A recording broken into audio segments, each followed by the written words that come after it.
जय हिंद साथियों।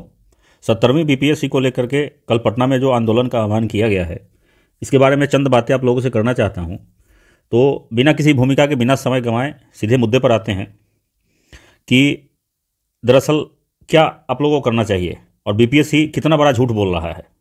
बीपीएससी का कहना है कि केवल कहना क्या, वो तो साकार भी नहीं रहा है, लेकिन जैसा कि पूरा एकदम अब सबूत के साथ चीज़ें सामने आ गई हैं कि बापू सभागार जो पटना का सेंटर था, वहाँ पर भारी पैमाने पर गड़बड़ियाँ हुई हैं, धांधली हुआ है, पेपर लीक हुआ है।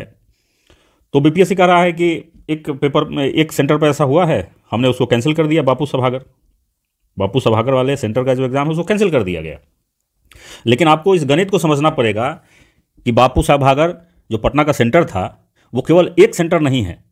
कैसे? तो बीपीएससी में जो टोटल एप्लीकेंट्स हैं वो कितने हैं? 4,83,000। और अकेले बापू सभागार पटना में कितने लोगों को बिठाया गया था? 12,000 लोगों को। यानी 12,000 जो कैंडिडेट हैं वो बापू सभागार पटना में एग्ज़ाम दे रहे थे। तो अगर 4,83,000 में से इन 12,000 को घटा दिया जाए तो जो संख्या हमारे सामने आती है वो है 4,71,000। अब 4,71,000 लोगों के लिए, टोटल 4,83,000 लोगों के लिए एग्जामिनेशन सेंटर कितने बनाए गए थे? 912। अब इसमें से पटना वाला जो एक बापू सभागार है, अगर उसको घटा देंगे तो टोटल एग्जामिनेशन सेंटर्स की संख्या कितनी हुई? 911। यानी 4,71,000 लोगों को 911 एग्जामिनेशन सेंटर्स पर बिठाया गया। इसका अगर आप औसत निकालेंगे तो औसत होता है 517। यानी पर एग्जामिनेशन सेंटर 517 लोगों को बिठाया गया।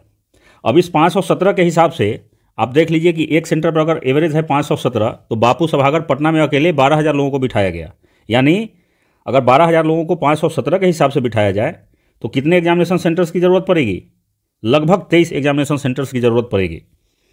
तो यहाँ कंक्लूजन क्या निकल रहा है कि Bapu Sabhagar is equal to 23 examination centres. तो बीपीएससी कह रहा है कि केवल एक एग्जामिनेशन सेंटर पर ऐसी बातें सामने आई है तो मैंने उसको कैंसिल कर दिया। भाई, एक को कैंसिल करने से बात बनने वाली नहीं है, आपको पूरे एग्जाम को कैंसिल करना ही पड़ेगा। और इससे कम हमें कुछ भी मंजूर नहीं है। अगर आप लोग हाथ पर हाथ धरे बैठे रहेंगे तो बहुत बड़ा इंजस्टिस आपके साथ ऑलरेडी हो चुका है। एक तो 13 को जिद पर आकर के ये एग्ज़ाम ले लिए। पहले ही से इस बात की आशंका थी कि पहले से कुछ हेरा फेरी किया गया है, इसीलिए 13 को एग्ज़ाम लेने पर बीपीएससी डटा हुआ है, अड़ा हुआ है, अपना अड़ियल रवैया दिखा रहा है। भाई, डेमोक्रेसी में आप लोगों की बातें नहीं सुन रहे हैं। 93,000 ऐसे लोग थे जो अपना फॉर्म नहीं भर पाए और बीपीएससी के कारण नहीं भर पाए। आपने 4 नवंबर को आखिरी डेट दिया था। इसका मतलब क्या हुआ कि 4 नवंबर को रात के 12:59 तक लोग अपना फॉर्म डाल सकते हैं।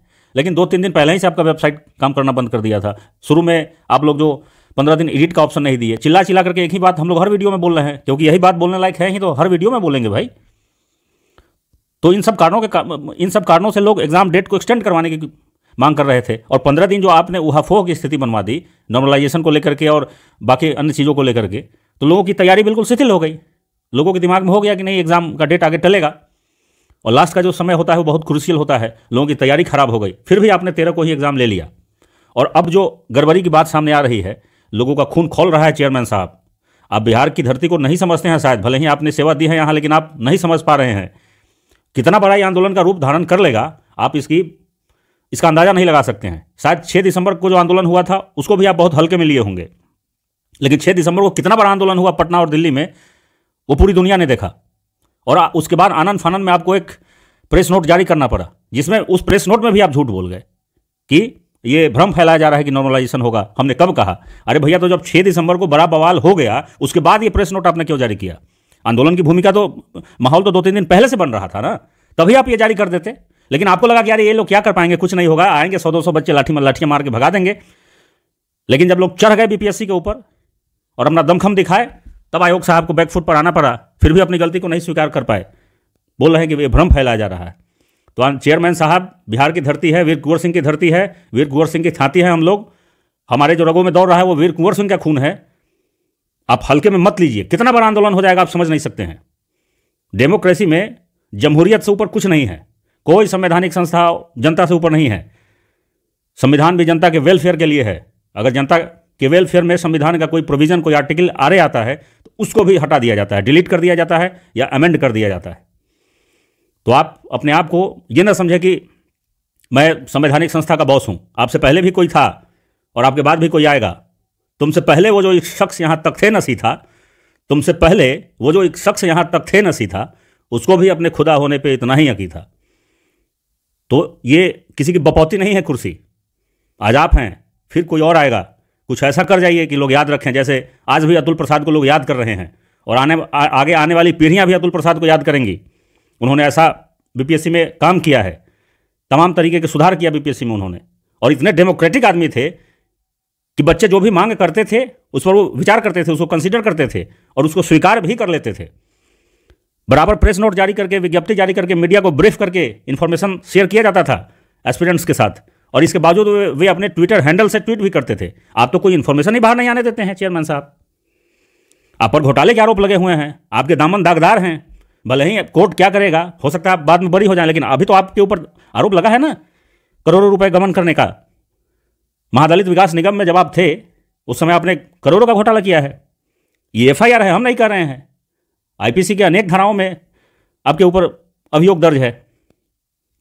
तो ऐसे लोगों को बिहार सरकार को सोचना चाहिए कि दागदार लोगों को क्यों बिठाया गया चेयरमैन की कुर्सी पर, और कोई चेयरमैन इतना तानाशाह कैसे हो सकता है। तो मेरे भाइयों, आप लोगों को जो कल बुलाया गया है, बिल्कुल दमखम दिखाइए, और आप अगर डटे रहे, यूपी में भी नहीं मान रही थी सरकार आरओ वाले में कि ऐसा कुछ हुआ है, लेकिन जब लोग डटे रहे तो 3-4 दिनों के बाद ही सरकार को घुटनों पर आना पड़ा और एग्जाम को रद्द करना पड़ा। तो हमारी जीत होगी, एकदम 100% श्योर है। आपके साथ एक छलावा नहीं किया गया है ना। एक बार चेयरमैन साहब ने कह दिया कि एग्जाम का लेवल जो है वो ऊपर का होगा, हम यूपीएससी को फॉलो करेंगे। तो जो बच्चे जो सीरियस थे वे यूपीएससी वाला मटेरियल पढ़ रहे थे। लेकिन सवाल कैसा आया है आप देख लिया आप लोगों ने कि बिहार में बजट किसने पेश किया। अरे भाई, स्वाभाविक बात है कि जो वित्त मंत्री है वही पेश करेगा ना। और अगर ये बात किसी को पता भी चल जाए कि बजट किसने पेश किया तो ये क्या सवाल है, ये जान जाने से क्या हो जाएगा। अगर किसी को ये तथ्य पता है तो क्या उसको पढ़ा लिखा कहा जाएगा केवल एक तथ्य जान लेने से।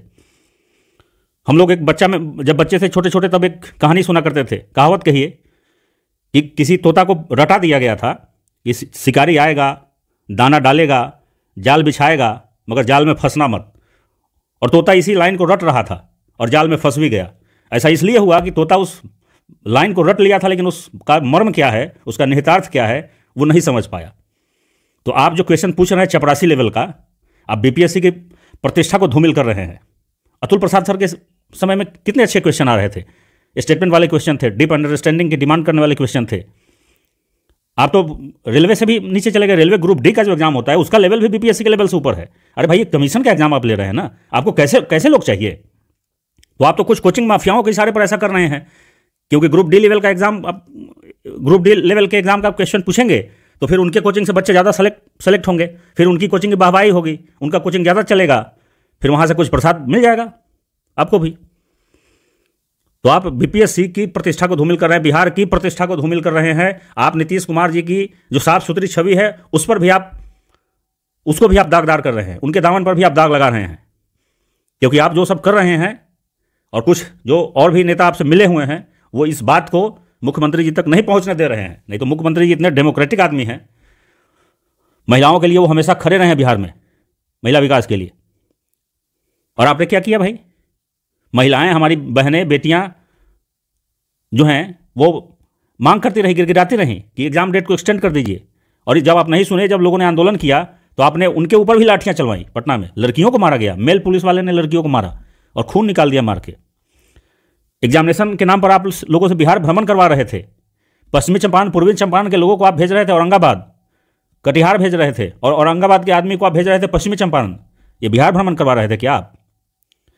किसी को अगर होम सेंटर मिल जाता तो इसमें आपका कुछ नुकसान हो जाता क्या? बच्चे जो 2-2 दिन जग करके एग्जामिनेशन सेंटर पर पहुंचे वो क्या एग्जाम दे पाएंगे? तो आपकी तो मंशा थी कि जो सीरियस कैंडिडेट हैं वो बाहर हो जाएं। आखिर फैक्चुअल केवल एग्जाम लेकर के आप क्या साबित करना चाहते हैं? आप बताइए ना। छत्तीसगढ़ के या उड़ीसा के मुख्यमंत्री कहां से चुन करके आए हैं, किस विधानसभा से, ये क्यों जानना चाहिए बीपीएससी के बच्चों को या यूपीएससी के बच्चों को? ये जान जाने से क्या होगा?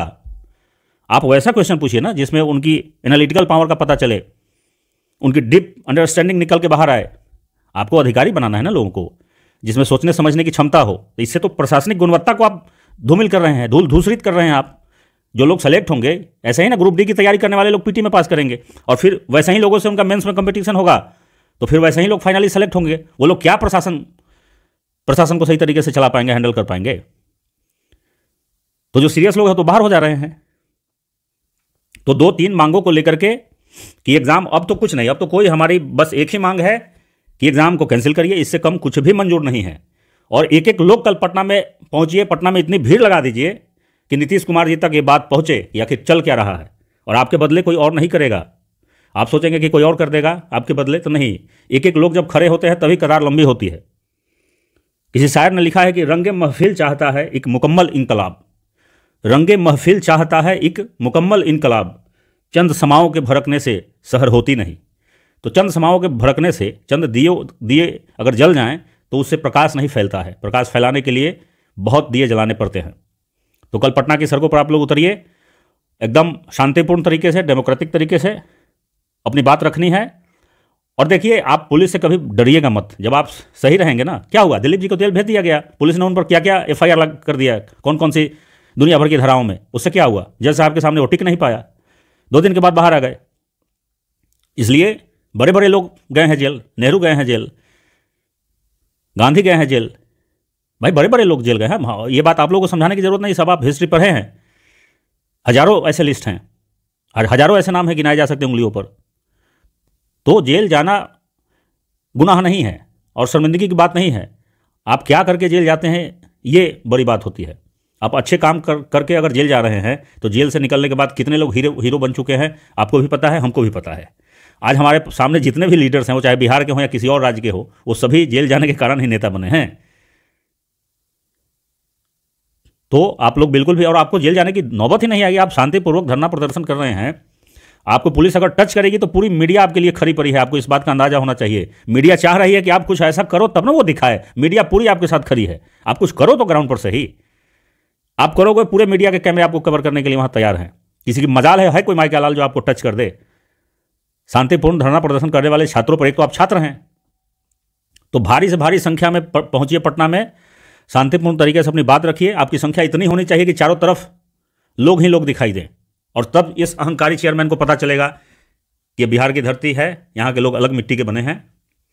मुझे लगा कि मुझे अपनी बात कहनी चाहिए एक वीडियो के माध्यम से, तो मैंने अपना फ़र्ज़ निभाया है। और आप ये ना समझिए कि मैं केवल वीडियो बना रहा हूँ, ये भी एक बड़ा काम है। कम से कम हमारा वीडियो अगर 5-10 हज़ार लोगों तक पहुँचेगा तो इतने लोगों तक तो बात पहुँची ना।